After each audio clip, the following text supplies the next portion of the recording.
Light the beam, because it's time for Nerdy for 30, the podcast where we talk about nerdy-ish movies for 30-ish minutes. My name is Kevin Bauer, a.k.a. the Critic's Choice. With us, as always, is my faithful co-host, the People's Champ, Tim Keck. And today, we are talking about X-Men Origins Wolverine. And to do so, we've brought in the self-described biggest fan of Wolverine on the planet. I'm putting so many words in his mouth. He's my friend. He's soon to be yours. It's Alec Trent. Alec, thank you so much for coming in. Hey, what up, everybody? Thank you for having me, guys. I'm stoked to be here. Can't wait. Dude, excited to have you, man. Get some Wolverine stuff. You know what I'm saying? Yes. Let's do it. Yes. So this is kind of interesting to me because, Alec, you and I met out in the wild, just on the mean streets of Queens. Yep. I think the first time we talked was probably just like one of us overhearing the other one talking about the MCU. Yeah. So I know a lot over the years of your opinions on the MCU and that Kevin Feige project that's continued to evolve. I don't really know your takes on the Fox X-Men franchise. What's your relationship to X-Men and to Wolverine? That's funny you say that. You know, I have such a love-hate relationship with the X-Men movies. I feel like most fans of X-Men can agree on a lot. They're like continuity, pretty shitty. It's hard to name all the things that you're like, wow, that's crazy. Like, this is supposed to be Charles Xavier in 10 years. As far as the other X-Men movies go, I love those movies. I don't care what anyone says.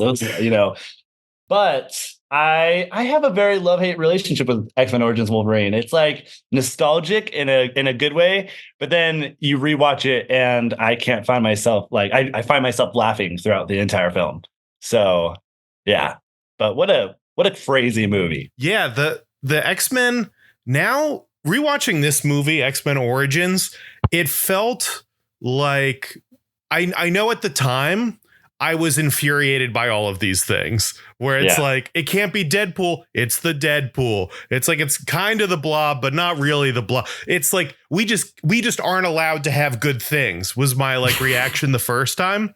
Yeah. But now rewatching it, it feels more like when an influencer says the wrong brand on purpose because they know the comment section's going to light up. Yeah. Like, each of these things now is kind of fun to rediscover. It felt way more lighthearted this time around on the rewatch, and all those things that I know pissed me off the first time, way cooler, way funnier, way more niche than before, for sure. Exactly. I feel like if you watch it now with the, knowing how it is, watch it like a comedy and you'll have a great time. Okay. On that note, I have a question because this is my part of my biggest beef with this movie. Oh, we're diving right in. Duke, aka the Blob, but not the Blob, but Duke, says, "Still funny, Logan." Has Logan ever been funny? I would argue no. I think what we're led to believe here is that his life has been just a never-ending tragedy.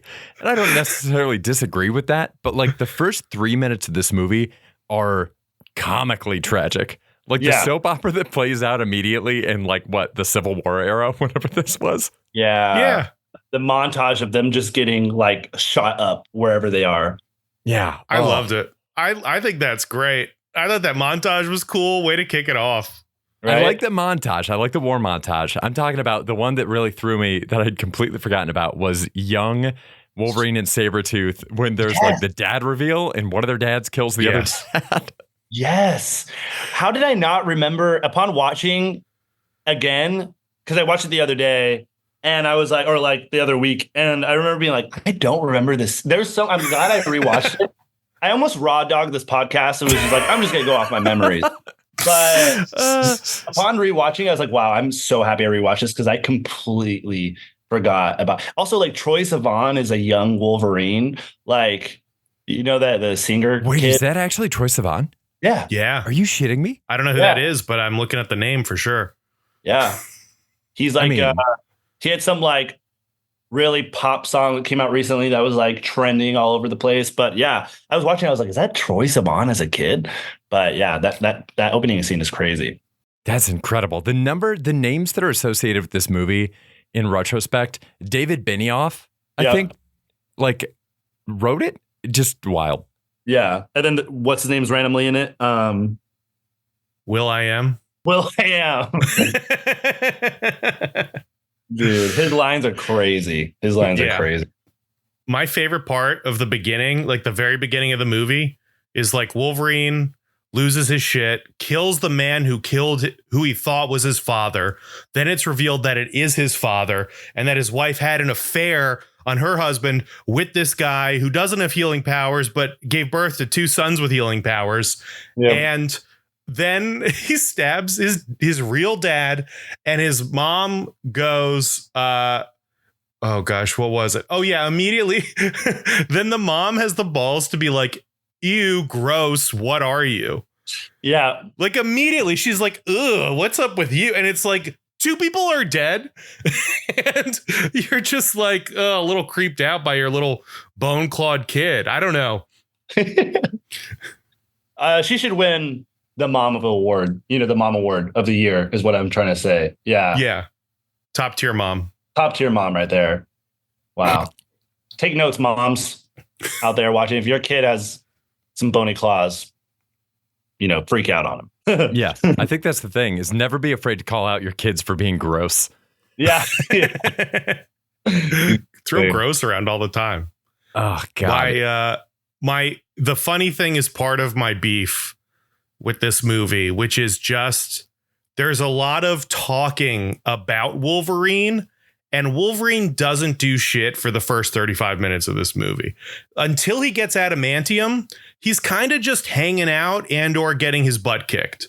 Like all the time they're saying like, I'm the best there is at what I do. It's like, what do you do? Like I've seen other movies. Yeah. But so far it's like you guys go on a mission. The whole crew's got jobs. And you're just Wolverine just stands there during a whole mission, and they're like, man, we lost the best one today. And it's like, really? It seems like the crew's doing pretty well with that. I feel like we don't even need Wolverine in this. Yeah, the first 30 minutes, he's just like trying to get his brother. He's like, no. Yeah. Yeah, no, for real. That's so true. It's just like 2 toxic friends that you have in your friend group, where one of them is always trying to keep their sibling in check. And it's like, why are these guys around? Like, what are we... Yeah. Yeah, it's funny. I remember being so mad when the movie, because like there was a lot of anticipation around like Wolverine, like how he got the claws, and like just the whole like and what is it, X2, when there's all the like dream sequences from like flashbacks and stuff like that. And I know everyone was like so excited once they announced an X-Men Origins Wolverine movie, because they're like, oh, we get to see that, like actually like a full story about that. I remember when I saw it as a kid thinking like, they did him dirty. They did him dork. But now it's so true. Like what you said earlier, like I watch it now and I just like laugh, and it's like kind of like a funny memory to look back on. Yeah. It's kind of like it's unnecessary fluff. It made me realize that like, I mean, there's a lot of fun stuff in this movie. There's kind of a surprisingly high amount of fun stuff in this movie. But I think overall my takeaway is that I don't ever need an origin story for an action hero. John Wick telling us that he has this history as this killer, that's enough for me. It's good. We get the motivation for the movie specifically with his wife dying and the dog. And then there we go. The interesting stuff is happening now with him. Yeah. Like we catch up with him later on. Kind of like Batman, like Matt Reeves' Batman. Like it's like what, a year two, right? Story. I think so. Yeah. Picks up, it's not origin story technically, but like picks up, when he's kind of like the beginning of his career type deal. Yeah, for sure. No, that's good. Yeah. Did you guys, I had a question I wanted to ask you guys. I was waiting for this. Oh, please. Did you guys ever watch the bootleg, the like unfinished bootleg of X-Men Origins Wolverine? Mm-mm. Do you know about this? That sounds familiar, but I don't think I've seen it. Oh, okay. I don't know if it was just a thing. I grew up in Mexico, but I don't know if it was just like we had, I don't know how we got it, but I was talking about this with my brother the other day. I was like, dude, do you remember? Because I was telling him how I watched X-Men Origins Wolverine for the first time in a long time. I was like, dude, remember when we used to watch like the unfinished version before the movie actually came out when we were kids? He was like, yeah. I don't know if you guys have heard of this, but it's like, we had a bootleg, like an actual disc of X-Men Origins Wolverine before it came out in theaters. And it was the entire movie with like 5 to 10 minute long sequences of unfinished CGI. And so like we would literally watch it over and over again because we were so excited. And the whole movie, it'd be like a completed scene. And it like, for example, I'll give you an example. You know, the scene where like Gambit and Wolverine are fighting, and Gambit's like, he's like running on the fire escape, and then like Wolverine is like clawing it down. So like there was like the first part of that scene was like finished, and then like the scene where like Wolverine is clawing the fire escape, it's nothing's there, and he's just like, and it's like a green screen behind him, and he's like, and then it cuts to like a scene that had been like edited. It was hilarious. So now whenever I watch the movie, I just like am seeing like I can't help but get the unfinished bootleg version out of my head. It's so funny. So you guys should watch it sometime. Gonna have to. That may be the better way to watch the movie, because then you just give it the benefit of the doubt for all the effects. There's a lot of shaky looking stuff in here. Yeah, I feel like I watched the unfinished version. You know what's so funny? You know what's so funny is we had such high expectations because we watched the unfinished one all the time, and we're like, dude, we can't wait till that finished version comes out. The finished version comes out and it's like not much different. We're like, oh shoot, like this is bad. Even as kids.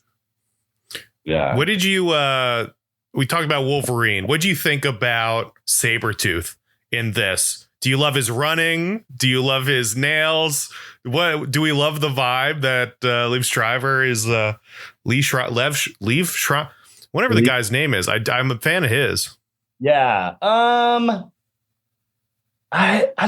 am indifferent, honestly. I'm not gonna lie. I remember thinking he was pretty funny. I mean, along with everyone else in the movie, you know, but just everything about this movie, I was like, this just makes sense, you know, the running and everything, the like no, I remember as a kid just being like, I hate this guy. Which is funny because he's a great actor. Yeah. He is great. Yeah. It's very cool. There's something about it. Something about him on all fours storming the beaches at Normandy really does it for me. It's so ridiculous. Yeah. And like, I mean, to his credit, he's going for it in this movie. Like, I think he's better than this, right? Like, he's way better than this movie. And now he's gone on to do, I think like people really loved Ray Donovan. I haven't watched Ray Donovan, but I know he does like a lot of like high profile voiceover work. And I think he's the voice of Hard Knocks or something. Oh, really? Yeah. And so it's funny to see him in this and see him, you know, doing like ridiculous, like nail growing stuff as Sabretooth, and then hear him talking to Wolverine and having his voice be so beautiful and distinct that it's like, oh yeah, man, you should just be doing VO. Like, what are you doing? Yeah. I think he's great. Yeah. I don't like what they're doing with the character necessarily, but I think he's great in it. It's always funny when he does the hissing or whatever he's doing, you know, there'll be a scene of him just like, that's gotta be tough on set. That's gotta be so silly before they put in the actual like animal noises for him to just go like, yeah. Yeah.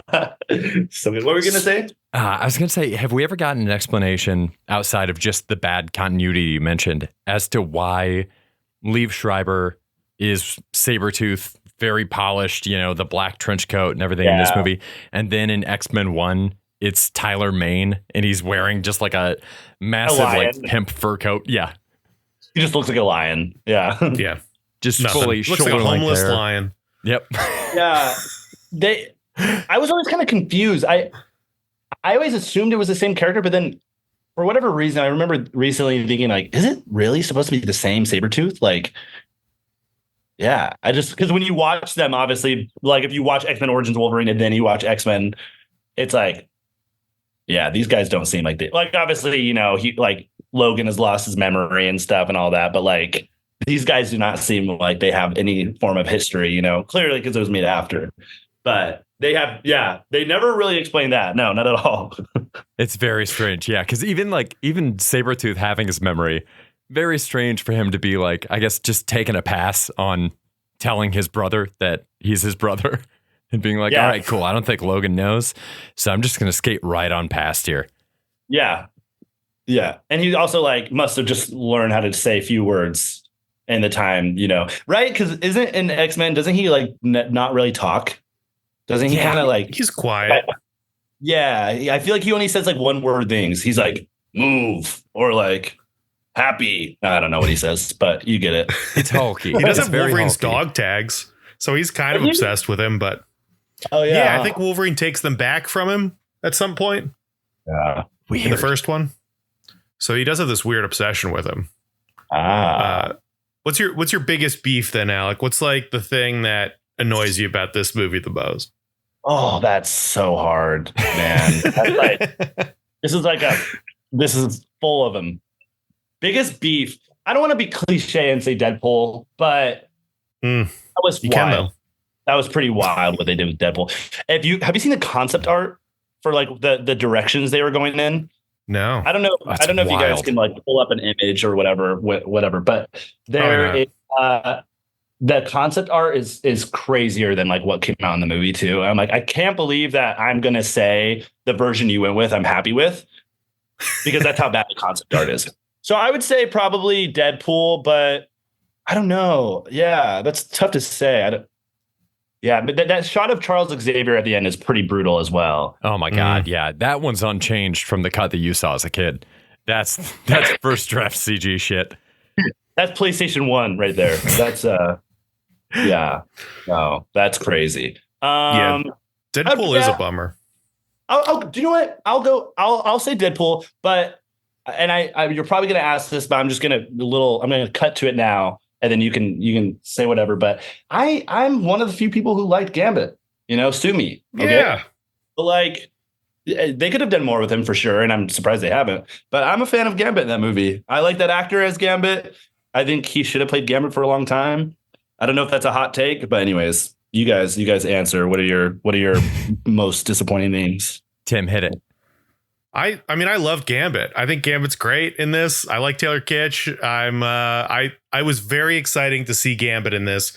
I don't know why he's attacking Wolverine after Sabretooth shows up, because it seems like he also has an association with Sabretooth. So he's kind of treated, they kind of do him dirty. He gets like that one cool scene. Also, he's like, the cards are like floating around him and he's shooting them at people. And I think they somehow, like, that was actually Gambit in a movie of half-assed, like, kind of tastes of other characters. They gave us Gambit, and it was great. I'm a big fan of it. Kevin, you got a Gambit take? I also thought it was really good. Yeah, I'm with Alec. I thought maybe the tastes set the table. We're going to run the other direction on it, but shockingly, really nice on the rewatch. Like, I know there was so much talk for a while about Channing Tatum being Gambit in a standalone Gambit movie. Yeah, for a long time. Channing Tatum, but like I just feel like he doesn't necessarily bring the energy that I would normally associate with the character. The same with Taylor Kitsch does. He's bringing that Riggins Friday Night Lights, like, kind of dirtbag hot boy energy. Yeah, exactly. As the kids would say, he's giving Gambit. Yeah. Yes. He's giving Gambit. Yeah. The whole Channing Tatum. I like Channing Tatum, but that was a rumor for years. I remember that because there was like the movie was like losing writers, gaining directors, losing directors, gaining writers, whatever. And then he just kind of dropped. But I heard he's supposed to make an appearance in Deadpool and Wolverine. So that'd be fun. Yeah, as long as it's just an appearance. Yeah. Yeah, if he's like fully a cast member, like if he's like third on the call sheet for that, that's going to be a bummer. Yeah, that'll be a problem. Channing Tatum as Gambit. Yeah, that'd be crazy. Kevin, what's your biggest beef from X-Men Origins? Oh, boy. I think my biggest beef is that the actor Kevin Durand, who played the Blob in this, he looks exactly like Elon Musk. And it really takes me out of the movie now. The man looks just fucking like him. The other pod that we're recording today is on Abigail, and he was in Abigail as well. Took me out of the movie every single time. He's great. I think he's a great actor. We got to get this guy in a biopic because it's wild. Looks just like him. That's hilarious. I didn't even think about that. That's really funny. He looks like if Elon Musk, like if we just didn't hear from him for a couple years, he could show up looking like Kevin Durand. Oh, for sure. Like when he was training to fight Zuckerberg, when that was going to happen, he looks like if he trained hard enough to actually beat Zuckerberg in a fight. Like that is what he would look like. He gets on the HGH. He's cycling some roids. He can totally do it. He gets on the gear. He could totally be Kevin Durant. I heard Elon Musk is actually making a surprise cameo in Deadpool and Wolverine. No, I'm just kidding. That would be wonderful. As Gambit. As Gambit. I've been dying to see his Gambit. Yeah. You wouldn't believe it, but it's actually very good. I have some friends who are working on the film. So yeah. That's crazy. Yeah. You know what? I know that I know we kind of talked about Sabretooth there for a second, but I just had this memory that made me laugh really hard while watching, after rewatching it last week. But you know the scene where Wolverine decides to leave, what do they call? Is it like the X? Well, who are they? What's their team called in the beginning? That's a good point. Do they have a team name? Because it's not Weapon X, is it? Is it Weapon X? I don't know. I forget. Anyways, he decides to leave, and then I think it's that scene, and then Sabretooth is just like no. And I was laughing so hard because it reminded me of, I don't know if you guys seen Hot Rod, but when he's like, babe, no, babe, no, babe, no, babe, no. But the scene went on for so long after watching it, and he's just like, Jimmy, no, Jimmy. And I literally was laughing so hard. I was like, this movie is very quotable and hilarious. It's a matter of perspective. We got to add that. We've been keeping a list of the different cuts of movies that we want to make. We got to add just an extended cut of that scene where we go through and we just green screen Logan continuing to walk away. And it's just Sabretooth screaming no forever. A 10-minute scene of him. And then Sabretooth's like, Jimmy, wait, Jimmy. Walks all the way to Canada. Yeah, exactly. I do have another, speaking of Canada, I do have another beef. When we are introduced, first off, just Silver Fox in this movie is fucking ridiculous the entire time. Every single thing about the Silver Fox character is ridiculous. It starts when she is leaving the school that she teaches at, and one of the kids looks back at her and waves and says, "Bye-bye, Miss Silver Fox." Nah. If an 8-year-old calls their teacher Silver Fox, that is an immediate wellness check on the child and a paid leave for the teacher pending investigation. You cannot have a child calling their teacher Silver Fox. We should green screen in a parent being like, and then Wolverine walking away. Yeah. Wolverine walks past in the background and you just hear Sabretooth like, Jimmy. Yeah. Wolverine's middle claw comes out. Just walks it right past. Take that kiddo, bub. Oh. I did completely forget about the Silver Fox being alive reveal at the end. That came out of left field for me. And you know what? I'm going to forget about it again. Give it a couple weeks. It'll be gone. Yeah. Let's just put it behind us, Yeah. I wonder how Deadpool and Wolverine's really going to address that movie, or how much it will address that movie. I don't know. It'll be pretty funny. Yeah. Well, Deadpool's kind of nodded to it before, especially the sword swinging thing. Yeah. Which is very cool. I love that scene. I don't know why swords always look shitty in movies, but those swords look pretty crappy on the I feel like on the airplane. It's I can tell they're plastic. I don't know why. It's katanas. They katanas never look good in movies, I feel like. Just throwing that out there. I don't know if I have any proof, but I will say this time I was like, these sword claws he's got, because his swords are implanted in his arms. Yeah. Way too long, way too impractical. They're way too impractical. It's also his skill is with swords. You could just hand him swords and you've got the same thing. He can teleport. Why can't he hold swords? That's what his skill is. It's a completely different thing, too. It's your wrists, and then now he just has the long. They're a yard long. They're crazy. How do they even get into his forearm? They're twice the length of his forearm. How does the bro bend his arm? He can't do it. He just keeps straight arms when they're retracted. Can we remake it in that whole scene? He's every time the claws are out, he's like. He spills his drink. He's trying to grab a paper towel. He can't get it. Yeah, I think I consider myself to be pretty good with a pair of scissors if I got to cut a sheet of paper. But if you taped the pair of scissors to the backside of my wrist, I don't think I would be able to use them. Yeah. Not even for Wade Wilson. Not even for Wade Wilson. No. I defy him. Yeah, it is such an interesting opportunity to have them be able to directly address so much that happened in this movie. I feel like they have to do something with the Sabretooth thing, which will be fun. I don't know which angle they'll take it from, but they got to do something. Like, yeah, I guess I got to be careful with what I say because I've seen stuff on Twitter that I'm like spoiler type stuff, but I don't know if it's true or not. You know, I think I've seen the stuff you've seen, and yeah, I'm kind of skirting around the edges of it, but yeah. Hey, no spoiler. I haven't even watched the trailer. No hashtag no trailers. I'm out. I'm out on trailers. I don't know at the end of the trailer, I'm just kidding. There's some trailers wild just shit in this spoil trailer, the Tim. movie. Trailers never make a movie better. Once you're already going to buy the ticket, like, I'm done with the trailers. I'm out on it. You know what I'm also out on in this are the adamantium bullets, right? This is like universally stupid. It was stupid then. It's stupid now on rewatch. It makes zero sense, right? Like, he's putting bullets, he's scrambling Wolverine's brains, right? Like, isn't that the whole premise? So he's sending bullets through his skull into his brain, and now they're either stuck in his head or they're going out the back.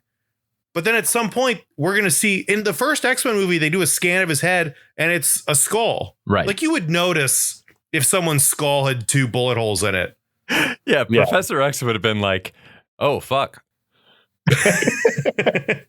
We have no clues to your origin, but we do have 2 bullet holes in the front of your skull, so maybe that's something we could use. This is potentially how you lost your memories, Wolverine. But we cannot tell you for sure. But there are 2 massive fucking holes in your skull. So it's safe to say, you know, I'm no professor. Actually, I am, but Self-appointed. Exactly. That's hilarious. Can I say something real quick? Yeah. Did you guys realize upon rewatching, like, his claws look terrible in this movie? Like they look worse than the 2000. When did X-Men, the first one, come out? 2001 or something? 2000? I think 2000. Yeah. Yeah. Okay. His claws look worse than they did in the 2000 X-Men movie. And like, this like what came out in 2007 or something? 2009. 2009, even worse. But like the first scene where he's like, you know, at that barn and he looks at them and he's like, ding, ding, ding, ding. And he's like, you know, like scissoring his claws together. But like, they look bad, like really, really bad. Oh, it's tough. And that's one thing that I'm like, how did you mess that up? You know, like, because I'm pretty sure they used like practical before. I don't know. Yeah. But they went full CG and it just did not pay off. Did not age well. Did not age well in the slightest. It did. I do think this movie, and we talk about this on the pod a lot, is like kind of scaling down to like tell smaller scale stories that could be more impactful. And like in an Avengers movie, Wolverine, I don't know what kind of an impact he's making, but they do a really cool job of showing how much more badass he is with the adamantium. Yeah. It's a massive upgrade. It's night and day. His bone claws are the most useless things in this. They're really impractical. You can't cut with them. He can stab his dad with them, and that's about it. But then even seeing Agent Zero or whatever try and shoot him in the head, and the bullet slides off, and you can see the metal under his skull. That scene was so cool. I thought him getting out of there, and but then all the stuff in the farmhouse, it's like immediately just a little lamer than it could have been if they tried a little harder with the effects on that. Yeah. What's funny is it's like cool concepts, good stuff and good scenes, but then it's just like that CGI. You're just like, man, that's rough. Yeah. You know? And like they blow up that barn, you know, and then he comes on the motorcycle. So good. Some of the stuff like that, I feel like they trip up by trying to focus too much on some of the little details, like exactly that scene where he's learning. I know that he had to learn that his claws can make sparks so that he can make the spark to light up the helicopter and make it explode. But also, like, we can forgive that. Like, we don't need to see the little detail, especially when the effects look that bad. And then there's other little details that stood out to me in this one where, like, when he's about to undergo the procedure to get the adamantium, he is learning what's about to happen to him while he's already marked up and laying in the tank. Like, ask questions a little earlier. Like, he's finding this out so late. And then there's so much, he's like, He's so calm. Apparently, they show him in the tank, and like the needles and stuff are coming toward him, and like the razor, the bone saws, whatever's there. And they cut back to the control room where somebody has his vital signs up. I paused it. His heart rate is 67. That's like just above a normal resting average. Like he's like barely stressed out. I guess maybe if he knows he can regenerate, he wouldn't be that freaked out. But still, it's like there's a drill right above your skull. He's been through worse. Yeah. No, I'm more stressed on the train into the city than he was about to get, needles into his head. Yes. Yeah. 100%. Yeah. That stop from Queensboro to Lexington, has me more stressed than him. And he's about to get metal inside of him. Yeah. A Showtime guy's foot can get within like 3 feet of my face. And I'm up to like 100 BPM. Yeah. My heart's racing. Yeah, as soon as I see a speaker, my heart beats out of my chest. Just fight or flight, baby. There is like also a weird time cut in that scene where he's laying down. They explain what's happening, and then there's like a little time jump where they put the snorkel and everything on him, and it just gave me the impression this time that he had just been lying there for an hour, hours maybe, just like he got into the machine way too early. They could have explained it to him while he was standing, but he wanted to lie down in it first and then just insisted on being there for like a few hours while they tuned it up still. Even Wolverine needs a good spa day, Yeah. He knew that he needed to kick back, relax, and just enjoy the jacuzzi. Yeah, that's a man that needs a soak. The DVD you had like cucumbers over his eyes. Yeah. Well, we're drawn to a close. Any last thoughts on this one, guys? I don't know. I stand by my statement. This movie's a comedy. Watch it again. The scene. There's so many funny scenes from Agent Zero shooting the cigar out of his mouth when they like him and Stryker go to visit. That scene made me laugh really hard because it's such quick cuts. It's like and then his cigar is just like gone. From that to like Wolverine chopping down the fire escape with Gambit's on it to him jumping off naked into the waterfall. There's just a lot of good funny scenes in this movie, so it's a good little comedy, but Stryker once, Stryker twice always sucks, man. I hate that guy. He does suck. I mean, he's good, but he sucks. I hate him. Yeah. What an awful character. Well, we have like 3 versions of him, right? We have like, there's the version from X2. I forget the actor's name. Then there's this Stryker. Then there's a one from X-Men Days of Future Past. Yeah. And then he's also in Apocalypse, I want to say. I forget. Yeah. I think so. Yeah, I think same guy. 3 different Strikers. Yeah. Crazy. Yeah. No, I don't know. What was your question? I'm just thinking about the movie again. Just last thoughts. That's perfect. Oh, yeah. No, just what a good, funny movie. If you guys didn't play the video game, you're fake fans. Have you guys heard of the video game?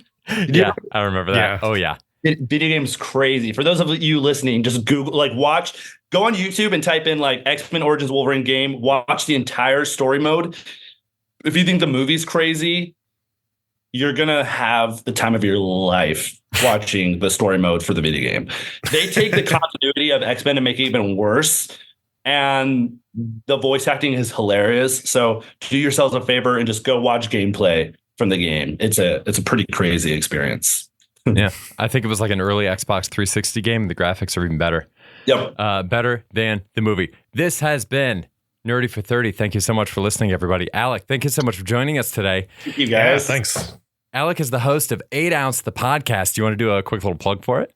Yeah, thank you, guys. This has been a blast. 8 Ounce, the podcast is, it's a really fun, casual, down-to-earth podcast. It's pretty much just me as the host. The whole concept is having conversations with friends over a cup of coffee, and every episode we feature a new coffee roaster, and it's not just a coffee focused show. We talk about everything pop culture to just life stuff while having a cup of coffee together.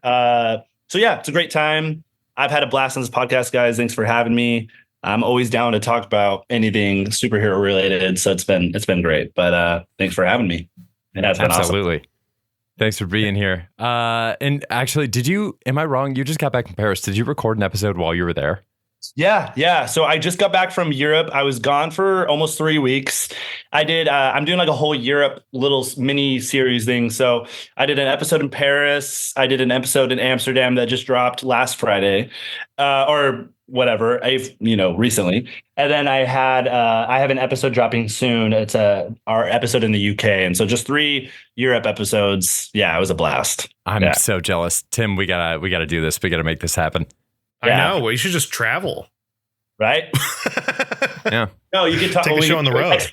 We could do X-Men Origins Wolverine, but Paris edition. We just talk about it. For us, it'd more likely be like Orlando, New Jersey, Orlando, Sandusky, Ohio, Atlantic City, Connecticut. Yes, New Haven. Thank you for listening, everybody. We'll be back here again with more X-Men. We're ushering in the summer of X-Men, so we're doing all the X-Men movies before Deadpool and Wolverine drops. We'll see you here for more. Until then, stay nerdy, everybody. Bye. Stay nerdy. Bye. Later.